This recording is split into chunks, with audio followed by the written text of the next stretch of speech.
Cool. We are recording. Welcome to our first Women in Business Keynote for the 2021 program year. Really excited to have Loren Shumate with us today. Missy and I were connected to Loren about a year ago in a in-person conference, which is crazy to think that a year ago we were able to go to in-person conferences.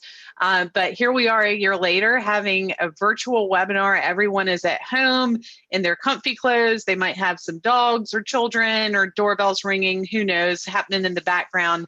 But nonetheless, we've been connected with Loren for the last year or so, and really just we're inspired by her story and just kind of some of the messages that she has in regards to being a change maker. I know that the majority of the folks on this call are current participants in our Women in Business program. I know we've got a few folks that maybe have gone through the program in the past or are interested maybe in the future in going through, but regardless, everybody is here to learn a little bit about themselves and to learn a little bit from Loren's story. What I'll say about the presentation that Loren has prepared for us today is that this is more of a workshop style keynote. So what I'm going to ask of each of you is active participation. She's going to have some like journaling questions for you. So be sure you've got a notebook or your OneNote up to jot down a few things. And she's going to ask throughout the presentation for some of us to share our responses. I'm going to ask that everyone keeps their line muted until you're ready to speak up. And if nobody's speaking up, I will voluntold some of you to speak up. So just be prepared for that. You know, I'm not scared to ask for your thoughts. So if all of that being said, I'm going to turn things over to Loren. Loren, it's all yours. All right, thank you so much. First of all, thank you so much for joining me today. This is a topic that I'm so unbelievably passionate. And I want to start, actually it's kind of the afternoon, isn't it? It's in between point.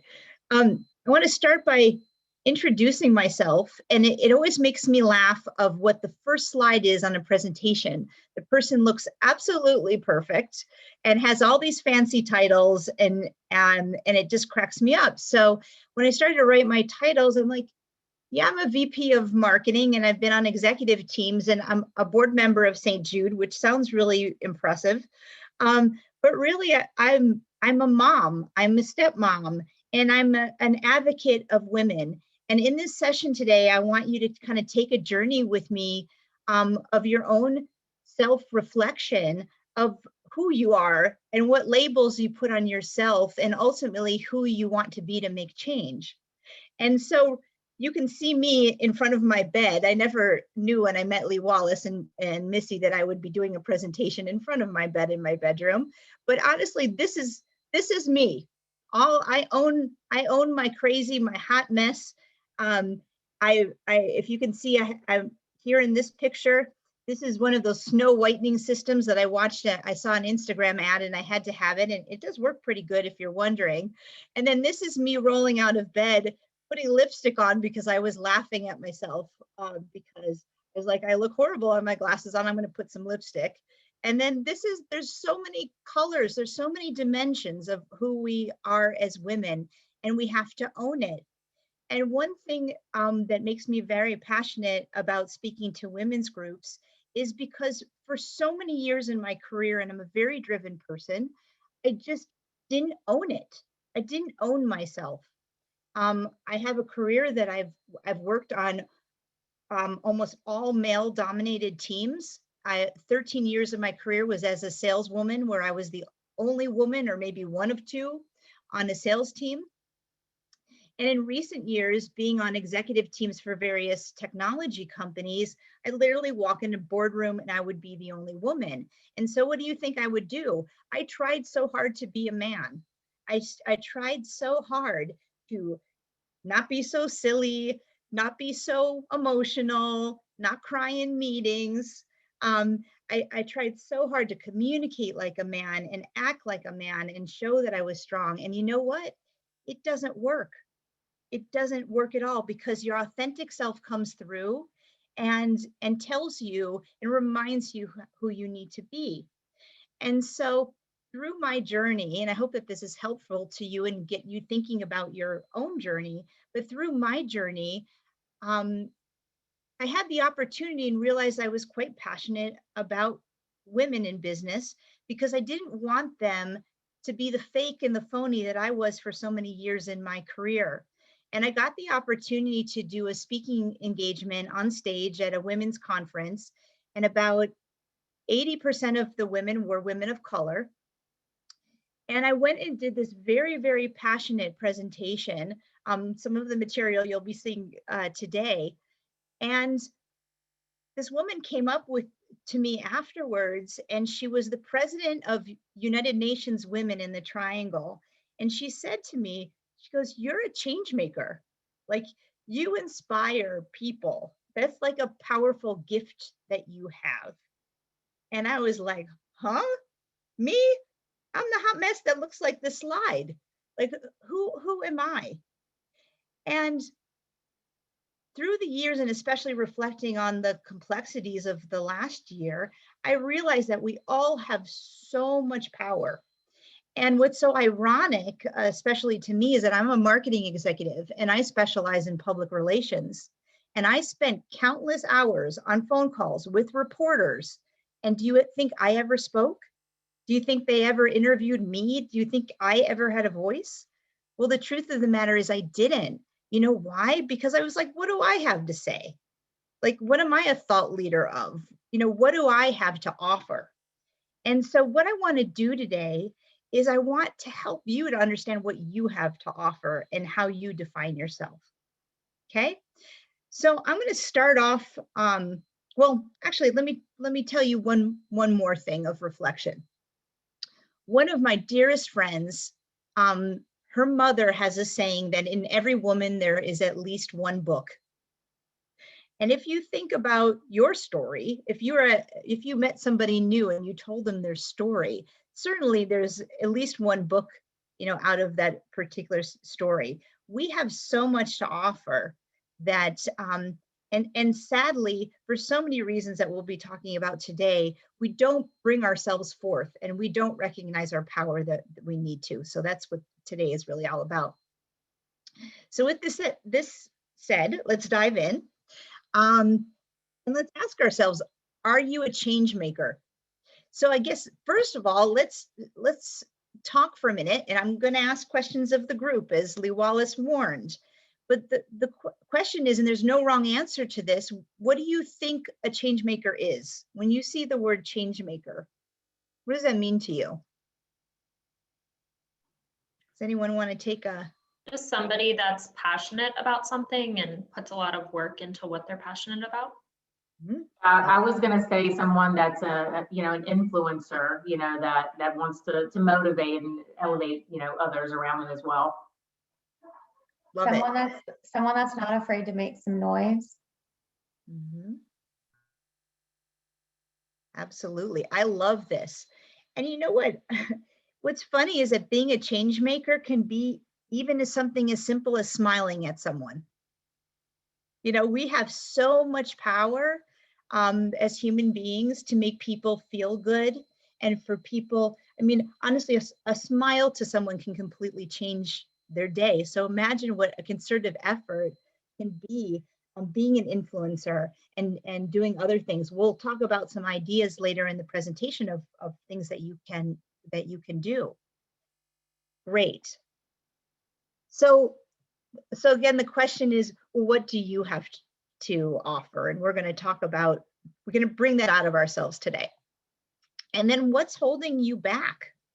There's always an excuse. For years, as I was balancing like my kids and my job and everything, and I'm so tired, and I'm coming home and I'm sitting in the corner drooling on myself because I can't function and I have no more to give. I'm like, I don't have time. We never have time, right? But really, there are some things that we can do that we do have the time. And what happens is it really gets to the soul. It really gives you so much purpose that you make the time. And the other thing I want to talk about is that collaboration creates change. right now in our world, and especially in our country, we're very divided. There's this masculine energy that we have been living for a really long time. And what I mean by that is that our country and really our world has been very competitive and very maybe ego driven, and really has had a division of just status. And one thing is we move forward and we unite our country. We're really, many scholars believe they call it the age of Aquarius, which makes me laugh because if you're into musicals, there's a musical called Hair that the dawning of the age of the Aquarius was a big song in that musical. But we're entering the age of Aquarius, and a lot of ancient civilizations tell stories about women pulling their civilizations out of really trying, divided times. And so today I want you to be thinking about, as women, we're collaborators, we're nurturers. We have all these hidden skills that will allow us, if we put it and focus it in the right place, can really make positive change for the future. And I also want you to think about, maybe you're sitting there and you go, well, I'm not really a leader, I don't manage people. And one thing I want to emphasize is that leadership starts from where you sit. You can be a leader no matter what. A lot of the leadership opportunities that I received in my career is because I didn't wait around to be told I was a leader, I just was.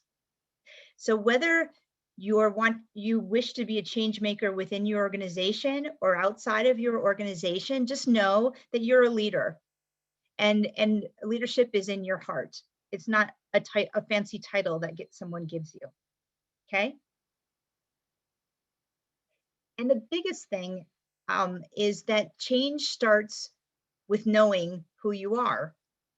And so what I want to do is, one of the major things that keeps us from being change makers and being our best self is about all the obstacles that we as women put in our own way. And so a big segment of this presentation, in a minute, I'm going to get to that. But first, what I want to do is I want to teach you about a philosophy called the Golden Circle. And show of hands, do I have any marketers on this call at all? No, not so much. Okay. Well, the reason why I bring that up is I'm a marketer, and I use this concept actually to brand companies, because that's sort of a sweet spot of what I do professionally, is I message and I rebrand companies. And so what we're going to do right now is we're essentially going to brand ourselves. Okay. So I want to make sure your pencil and paper are out, because I'm going to ask you a series of questions, and I really want you to soul search. So this concept of the Golden Circle by Simon Sinek basically translates to your most authentic self. The most real you is your brand. Okay, with me so far? So people don't gravitate to you or befriend you because of what you do or how you do it. People connect with you because of your why. And your why is what you believe in, and your why is what you stand for. Okay, so let me say that again. People don't connect with you because of what you are or who you are, or how you do it, how you do your job, how you do things in life. People connect with you because of your why. Okay, so what we're going to do is we're going to break down these 3 words, and we're going to ask ourselves, we're going to soul search, and we're going to ask ourselves the questions. And when we're done, you should have a clear idea of who you are, which essentially, if you wanted to start a company tomorrow, it would be your brand. But furthermore, it's living in your most authentic place to say, this is who you are, because you don't want to go down a path like me, who I wanted to pretend that I was something that I wasn't for so many years. And I had so many consequences that happened as related to that. I wasn't real with who I am. So let's get started, shall we? Okay, So I'm going to start with some definitions here. So what is probably the easiest one is your experience and what you do. Okay, so now I want you to promise me that you're not completely defining yourself by your job, because your experience in what you do can be your job, but also other things in your life as well of what you do.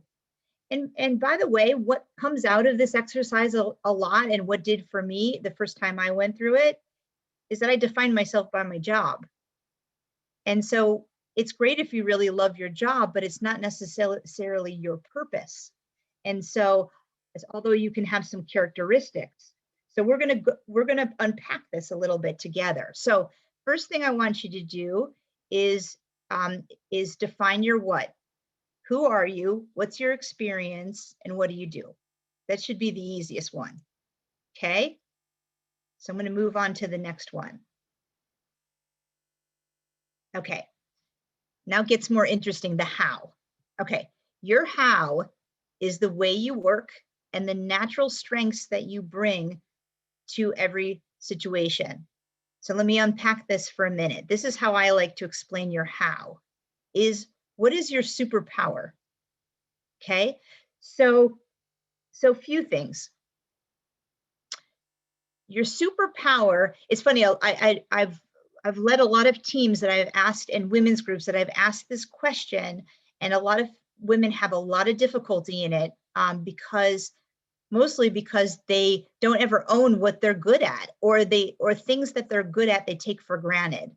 So if you're someone who is naturally organized, that's a superpower. If you are someone who can sit down at the piano and play anything by ear, that's your superpower. If you can look at something and just draw it exactly the way it looks, that's a superpower. Okay? The natural things that you do. If you're a very nurturing person, that's your superpower. If you make people feel better, that's a superpower. With me so far?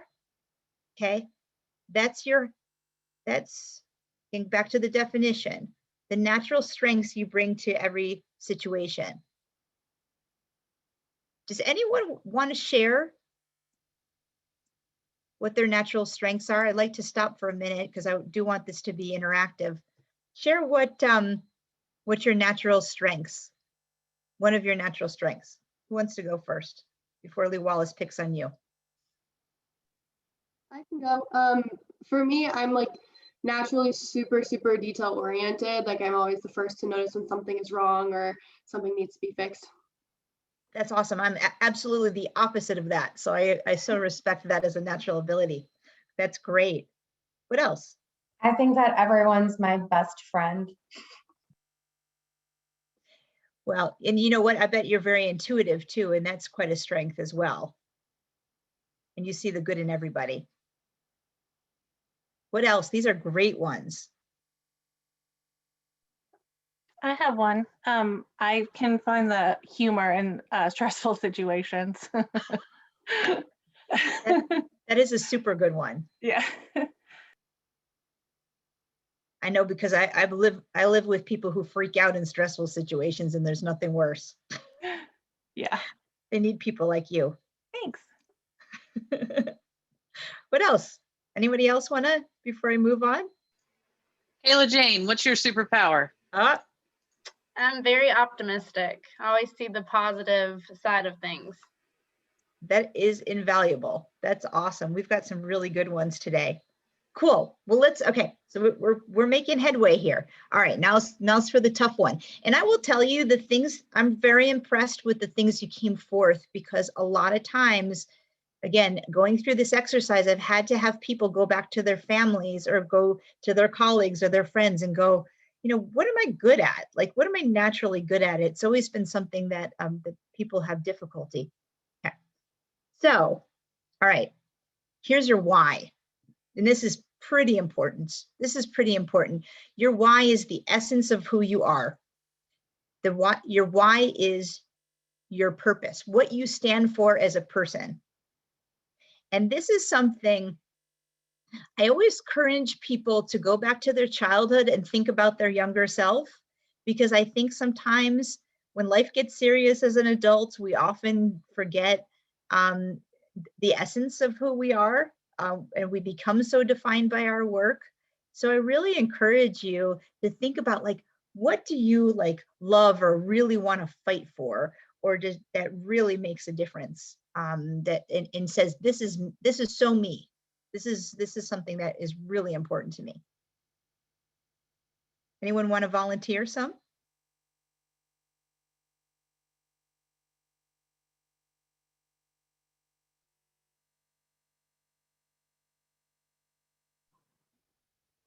This one's a little deeper.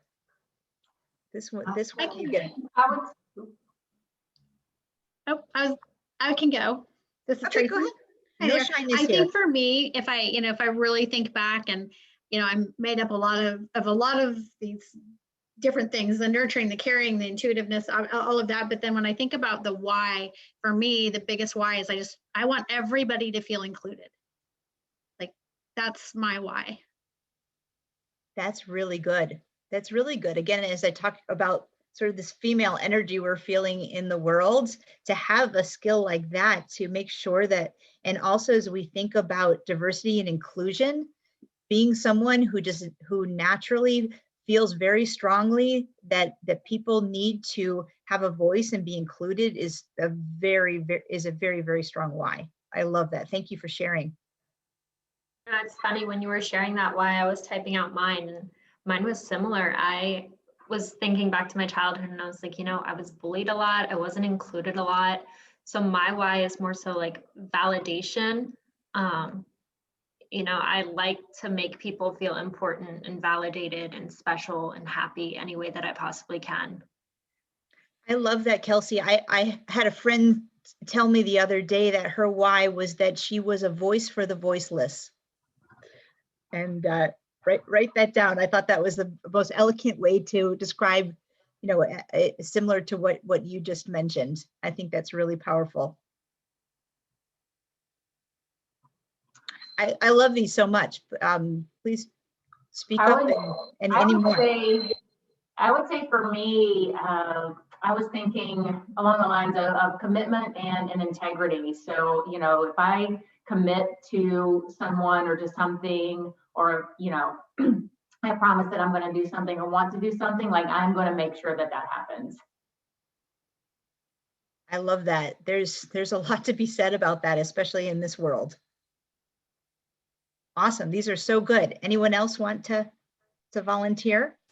I would say, I think for me, one of the biggest things is kind of just being a positive influence in my world, in my personal life, and just the other people that I interact with.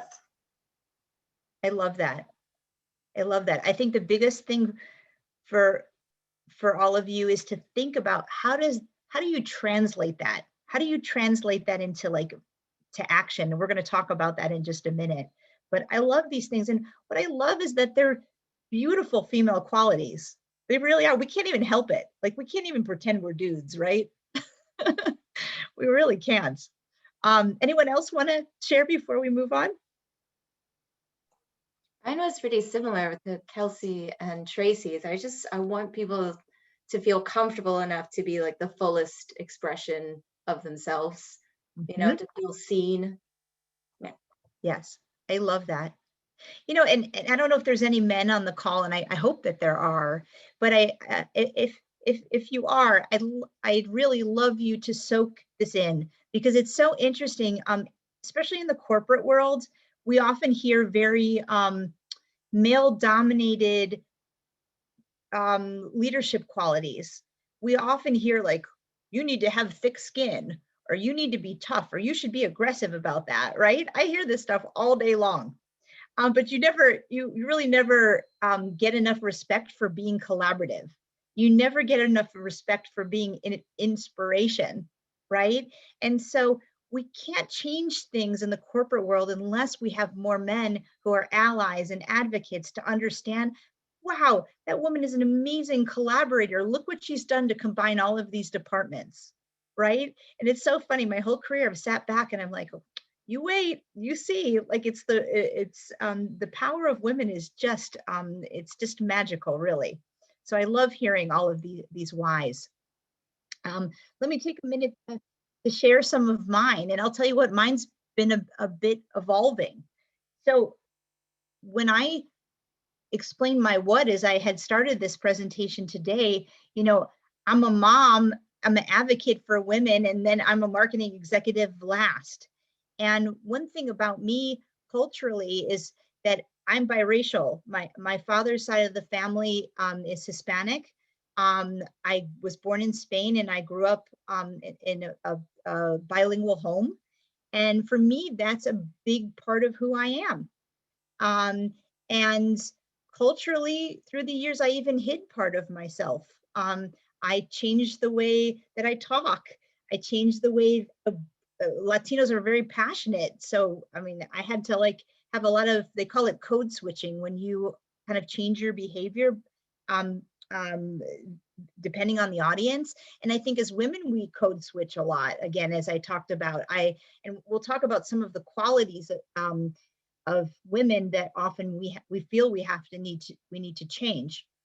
And so my how is I'm very disruptive and silly, and I have very naturally innovative ideas and creativity. And I think Ashley said this as well, as can handle any situation is one of mine too. I'm really very calm in high stress situations. And then my why, and many of you said this as well, I seek to inspire the inspiring. So I find so many women insanely inspiring, but they don't realize that they are. So my plight is for all of you to own your sparkle, and realize just how unbelievably powerful it is. And the other thing too is I'm very passionate about holistic medicine. I believe modern medicine doesn't heal the whole person. And so outside of my career, I actually take classes, and I've made it my plight to help it both in the corporate world and outside of people to be healthier, mind, body, and spirit.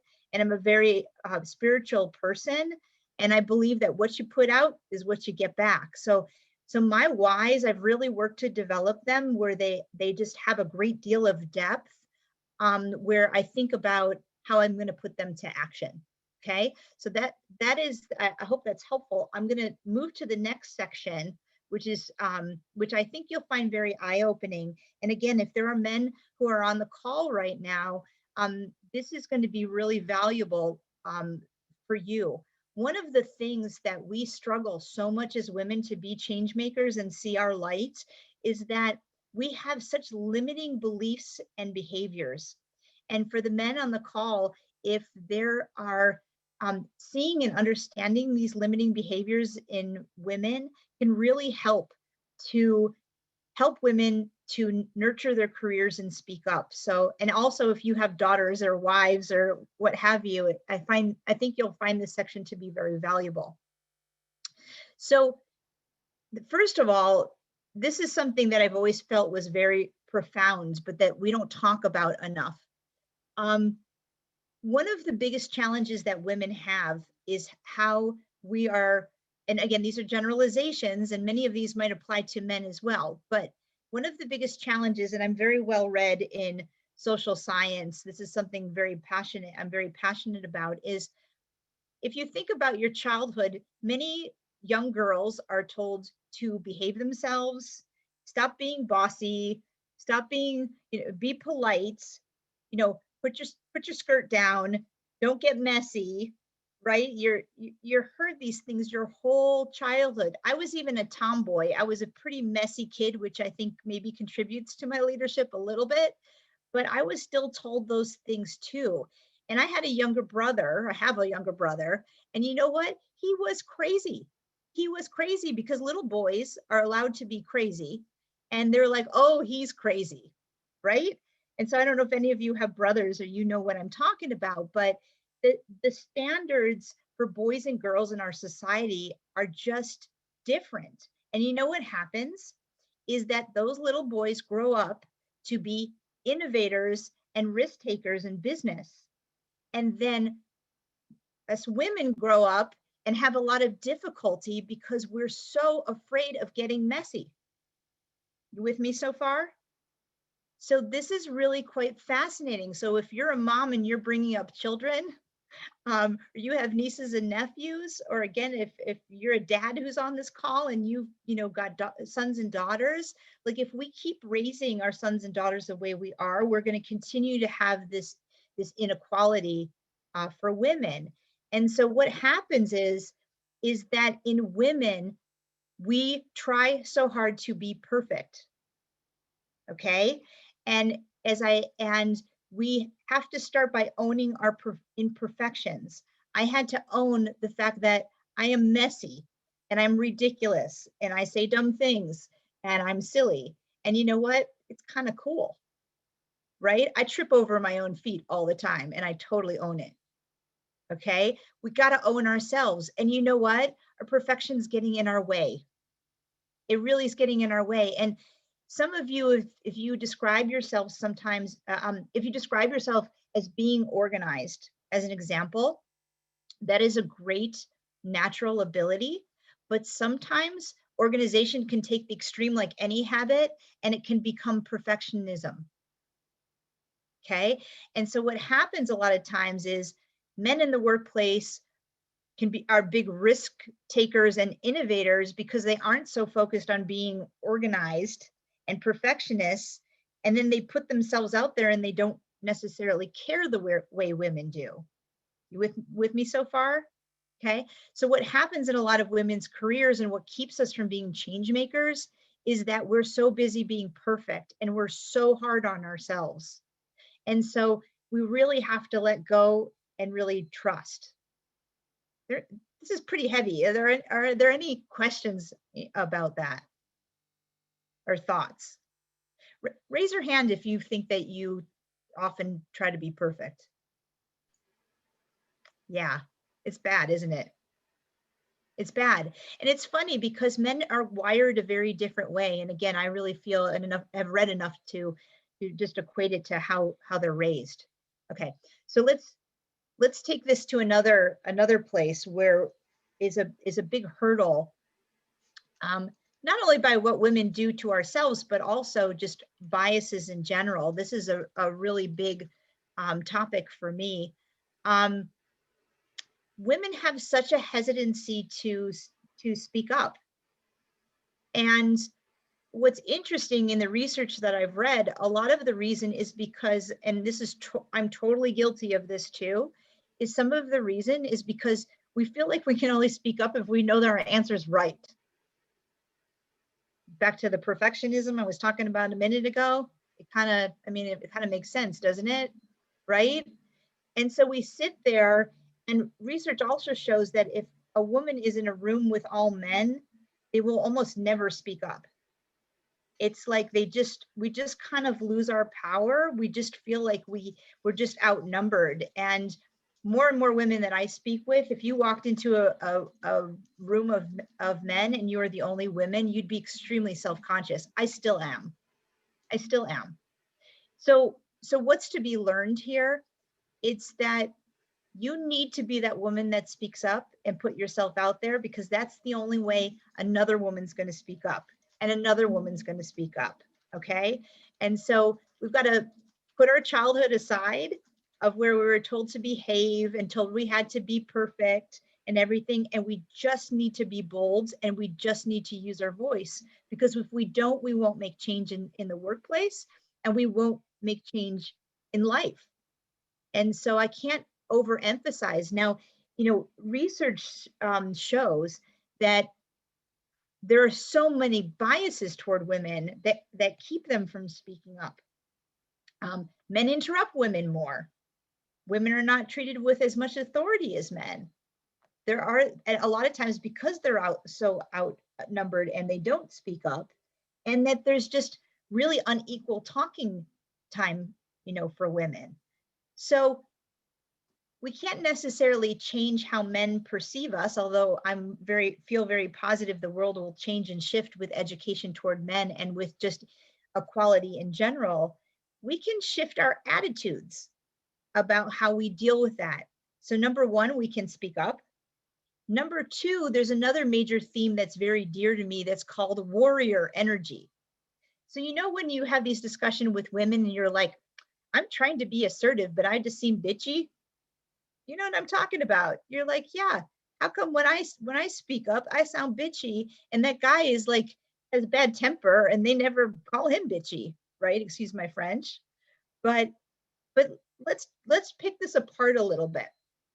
And I'm going to teach you something that I discovered really just this year because I realized I was doing it. So I work so hard not to be aggressive and assertive when I speak. But you know what happens? Your warrior energy will speak even if you're not saying the words. Okay? So what I learned is that first of all, we don't need to fight to be heard. I'm going to say that again. We don't need to fight to be heard. So I don't know if any of you on this call have been in these situations where you're in a meeting and you have the bravery to speak up, or this guy is being a total jerk and he doesn't know what he's talking about, and you're like being aggressive because he's not listening to what you're saying. And so you're asserting yourself and you're right, because in your head you're like, he's wrong, I'm right, right? And so you're putting this warrior energy, and then what happens? It totally backfires on you. Oh, she's being emotional. Oh, she's just being aggressive. Oh, she's being the B word, right? And so I want to give you some advice there. You don't have to fight to be heard. Okay? We'll talk a little bit at the end of this presentation about grounding. But if you can ground your emotions and calm yourself and realize that it is not a battle, if you recognize the well-intention of who you're talking to, and if you speak with well-intention, the outcome will be what you want it to be. Okay, let me say that again. Oftentimes when you're in a conflict, your ego is saying you want to win. And so you're putting out a bad intention because you're trying to win the argument. You're not listening to me. I know what I'm talking about, right? Those are the voices that go on in your head.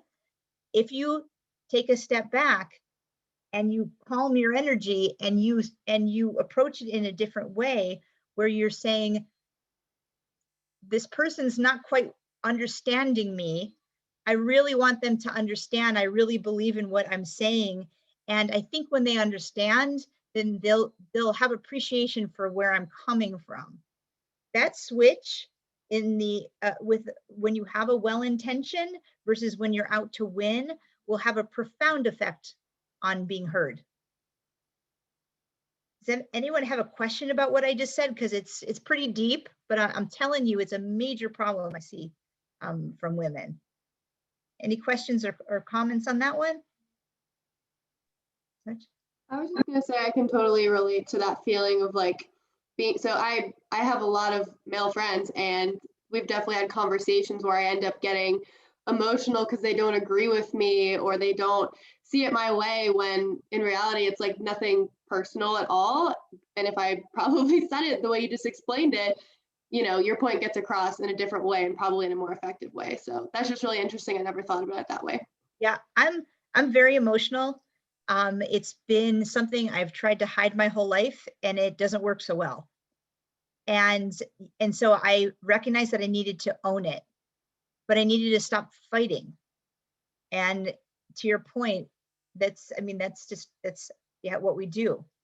So it's really just a change in your mindset that I think that can really be very impactful, which is why I wanted to bring it up today. Okay, any questions on that? I could talk about that for an hour.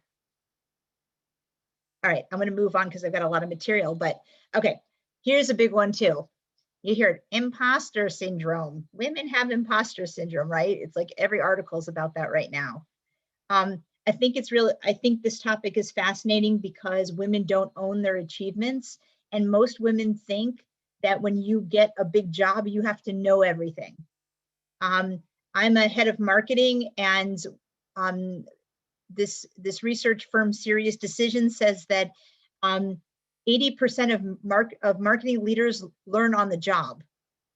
So why was I so insecure for years when there's plenty of male leaders that didn't know anything more than I did, who certainly weren't sitting there going, how did I get this big job? I must be really fooling them, right? And I know you should always be aspiring, and you should always believe in yourself and your skills. And if a job or a task seems more than you, you be and you'll become, I promise you. But this is one of those things that so many women deal with. And again, owning being a change maker. You're like, I'm not a change maker. Well, you are a change maker, because if you can smile at someone walking down the street, you've already changed somebody. You see where I'm going with this? So this is a really big deal. There's a very influential study that Hewlett Packard did in 2014, where they analyzed, they would post a job and they analyzed how qualified male and female candidates were for that job. And so this is so fascinating to me. They found that a man would apply for a job if he was 60% qualified.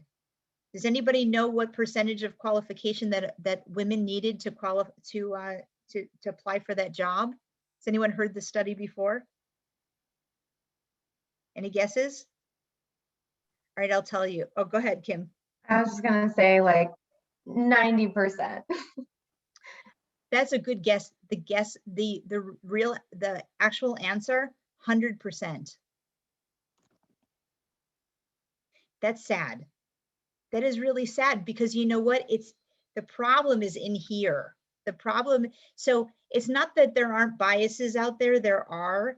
The problem is we're giving into them, and our power is gone. We're giving that away. And the thing is, it's so funny. My CEO, he puts his pants on the same way I do, right? We see these larger than life people in our world, and we forget that, you know what? They don't know certain things. I've worked for a lot of really powerful male executives, and they're amazing people, but there's a lot of things they don't know that I know, but I never owned that. Another really huge thing, before I move into some of the actions that we're going to do as change makers, I really want to get through a few more things about what gets in our way. Women are so unbelievably unkind to ourselves. Okay, this is one of my favorite quotes, because we must learn to treat ourselves as well as we treat others. My litmus is always when I have a negative thought in my head where someone's told me a compliment and I'm like, oh, you're being nice. Or, I mean, think about all the compliments people give you. Women are always make some joke or don't own it or whatever, you know it, that you do it. And so I always think to myself, would I talk to my best friend the way the stories in my head are talking to me? And the answer is no way. You wouldn't look at your best friend and be like, your butt looks big in those pants, right? You wouldn't look at your best friend and be like, that was a stupid comment you made in the meeting, right? But I mean, how many of you feel guilty of being pretty darn unkind to yourself? Show of hands. Yeah, it's bad. Stop. Well, stop, recognize that you're doing it when you do it, and say, you know what? I'm amazing. Write down all the things that make you amazing and remind yourself who you are. I'm not even kidding. It's terrible. Okay. So the other part, speak with precision. I probably have already shown you that I like to talk. And one of my biggest challenges in a male-dominated corporate world is that I talk too much. Okay. The average woman speaks 20,000 words a day. How many do you think that the average man speaks? Guesses. 5,000. 5,000. You're close. The answer is 7,000. So that's really interesting. Anyone want to take a guess why women talk so much? I read an article once that when women are in conversations, they try to explain their point from A to Z, whereas a male just kind of goes to the point. Yep. Maybe that has something to do with it. It does have to do, actually, let's go a little bit deeper, is why do women do that? They do that because they want to make connection, right? We talked about women are amazing connectors, and words connect people. So it's so funny, we spend so much time trying to be precise when our biggest gift is how much we talk, because we're trying to connect people, we're trying to unify the world, but yet it's seen as, oh, she's chatty. Oh, she talks too much. And so I think, I make jokes, but in all seriousness, when you're in a meeting and you're presenting, you probably should be more precise, because it's going to be mostly a male audience and they're going to appreciate your precision, right? Precision is often better understood. However, as women, you shouldn't lose the fact that your words are a way that you're collaborating and uniting people, because it's pretty powerful, right? Okay. This is Tracy. I do want to just chime in here. So I'm in a space in my career where I'm really struggling in this area. So I've been in IT. I've been in the workforce, professional workforce for over 30 years now. A lot of experience. Been the single woman in the room for a long time. I don't have an issue speaking up, but the area where I'm struggling now is, it's that fine line of, if you're direct and to the point as a woman, you're perceived potentially as bitchy. And that's a struggle. So then I find myself trying to soften the message, right? So that I'm not perceived that way, but then you're reading the room and you're seeing it differently. In my one-on-one coaching that I've got, we're touching on this. And one of the big things that I'm struggling with is, I have a lot to bring to the table. A lot of experience, and that we're in a young organization, but it can be perceived as coming off as motherly.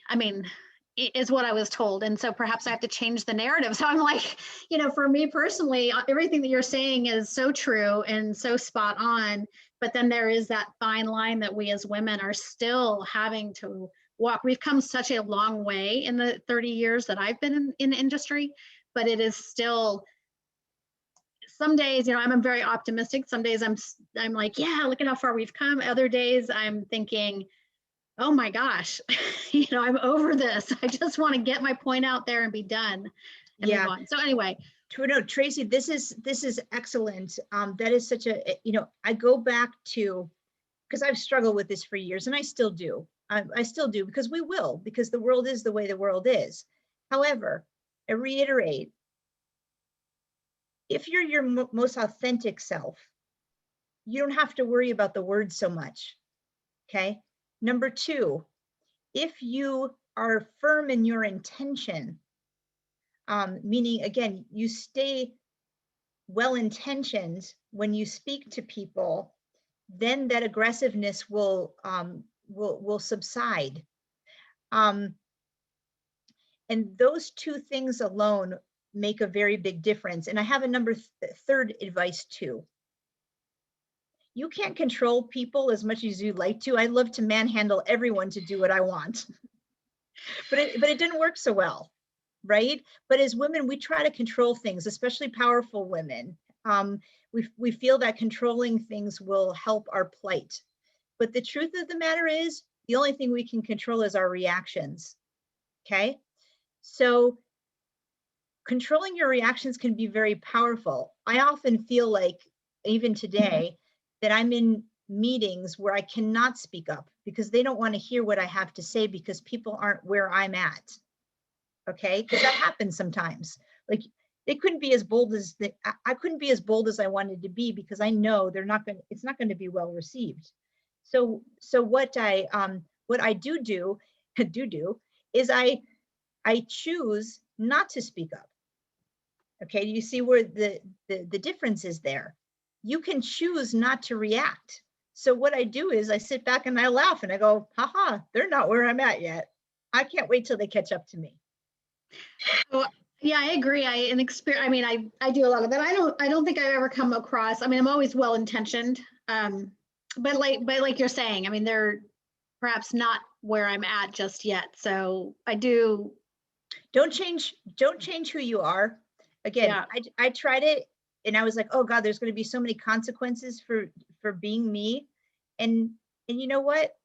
You're always going to win eventually by being yourself. Right? If you stay true to yourself, things will come around. And Tracy, I'd be happy to connect with you one-on-one to talk further, because this is a really big topic. Okay, I'm going to move on for time, sake, but this is such fantastic dialogue. Okay, so just wrapping up, the last thing, I'm not going to go into the detail, but just again, taking credit. This is a huge thing. It's just own it, take the compliment, take credit and speak up for what you've accomplished. Okay, next part. What can you do to be a change maker? So I hope that you've soaked in sort of what our dialogue has been so far, and that you're like, okay, this is my strengths. What can I do? So I'm going to give you some ideas of what you can do. And then I'd love to hear maybe what some of you guys are thinking. I'm a Midwesterner. We call everybody guys. So apologize for that. It's so funny. I didn't say y'all, I say you guys. All right. Number one, have virtual coffee with people right now. Everybody's alone. If there are people like within your organization that you're like, I really would love to get to know her better, or I never have time to talk to her. She's in my meeting and I'd love to hear how she's doing. Make time for that connection. I have virtual coffee with people in various departments in my company, and I love every minute of it. It's a great break in the day. And also, you might have great advice because you have a different perspective on your organization. I really encourage you to set up virtual coffees. Number two, find a mentor. I went through so many years of my career alone, sitting in meetings with all men, having it not another female, to talk to say, I cried in that meeting. I've totally ruined my career. I just dealt with that all myself. I have a necklace that says I cry at work, by the way, because I've owned it. It's not going to change. I'm almost 50. So having a mentor where you can be like, oh my God, I totally screwed up. My career's over. Or when you're ruminating, you know what rumination is? When you think something to death of something you did 2 years ago. Yeah, women do that. So find yourself a mentor. It can be a male mentor too, is just as good. I mean, honestly, if you have a great advocate but you need someone who can just kind of coach you, or that you talk to every month or every few weeks. I do that for a lot of women. It's very rewarding. But next, gain advocates. Advocate is different than a mentor. An advocate is when you're afraid to speak up in a meeting, when you have an opinion, gain an advocate beforehand, somebody who will say, boy, I totally agree with what Kayla is saying. You should really listen to Sydney. Like this is something, like you have someone in the meeting that's a yes man with you, yes woman with you, it doesn't matter, male or female. This is the biggest way we climb out of this, and we have our voices be heard, is to have an advocate. I have an advocate right now. He's the VP of client success for my company. I have never really had an advocate. He thinks that I'm amazing. I think he's amazing too, but he has a wife that is an executive, and she struggles with a lot of things that us women struggle with. And so when we sit in meetings, he will be like, Loren, right on. He'll be like, everyone needs to listen to what Loren has to say. It's glorious. So male or female, find an advocate, be an advocate, okay? Because this is the most powerful thing you can do, both for women and also for men and women of color. This is something we all need advocates. Next, get a mentor, be a mentor, okay?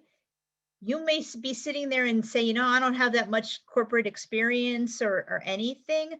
Find someone that's in college that is trying to navigate. You remember what it's like being in college. What do I want to be when I grow up? I've still not figured it out, and I've lived half a century. So help a college student navigate their career. Find someone an internship, right? Use your skills to help others and just listen. Just sit and smile at them. Sit and listen to them. Give them advice. This is something does not take much time, makes major, major impact. See how we're doing on time. Join charities and board seats. I'm going to tell you, y'all, I always was like, I'm not that tough to build houses and all the things you hear people doing for charities. But in addition to brawn, these charities need brains.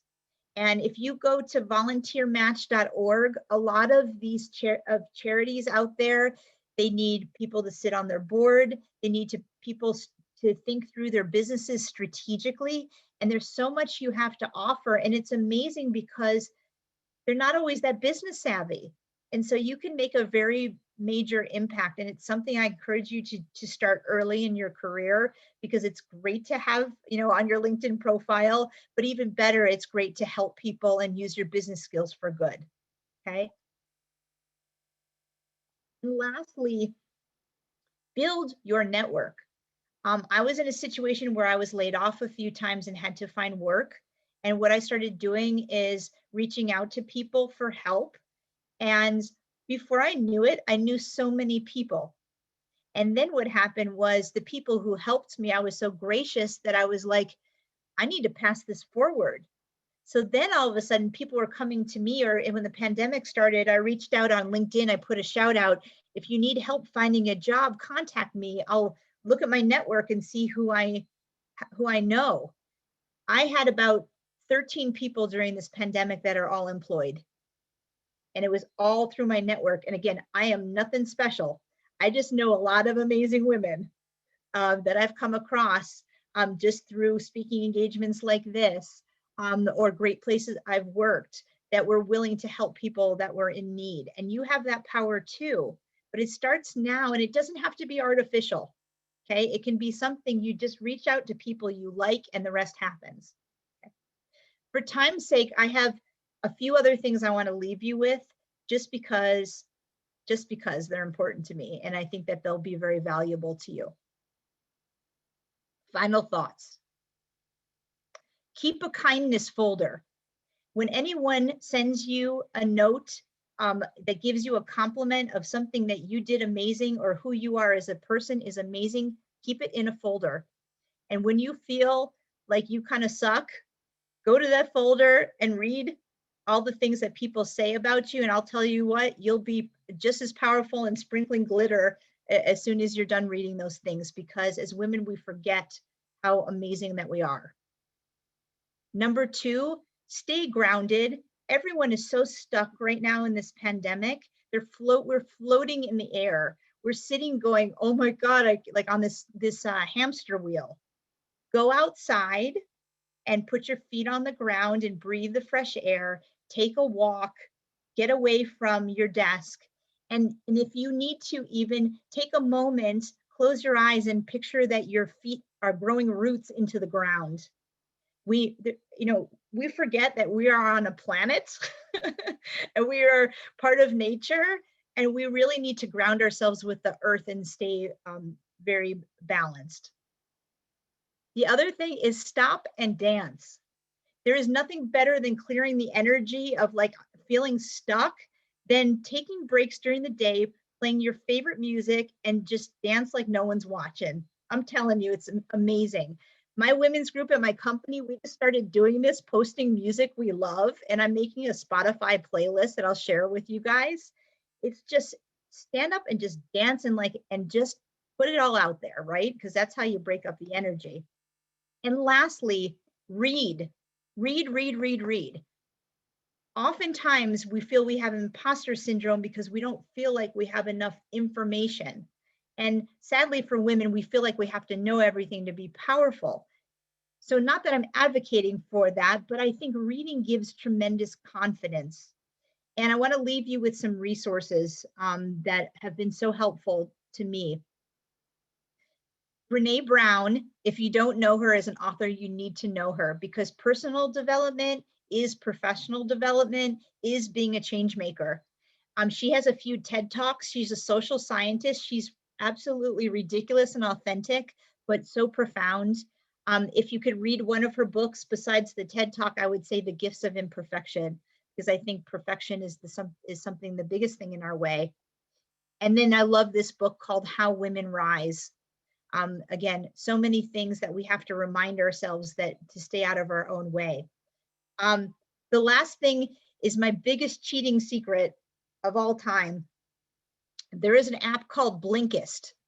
I don't know if you all are as old enough to remember something called Cliff Notes, which were bright yellow highlighter books that when you're in high school, if you wanted to try to cheat and read the abridged version of your book, you would pull Cliff Notes.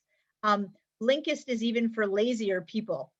Blinkist takes business books and personal development books and abridges them to 15 minutes and then reads them to you. So Blinkist costs a few dollars a month. I get through sometimes multiple business and personal development books in a day. I love it because I love to learn. And then what I do, in all fairness, is I go in and I read the real books, or I listen to them on Audible. But Blinkist is where it's at. It is just, I mean, there's very little that they don't have, and most business books are just very profound and can be summarized in 15 minutes anyway. So that's really powerful to your own, professional development. I'm so grateful for this time that we've had today. I think that you guys are all amazing lights. I hope that you'll take a minute to reflect on your power and what you can do in the world right now, because the world, in the corporate world, needs women. And I really appreciate your time. And if any of you would want to reach out to me, have questions about your career, or what are things that are struggles for you, I'd be happy to make the time. Check me out on LinkedIn, and I'd be happy to get back to you. But very grateful for this time with you.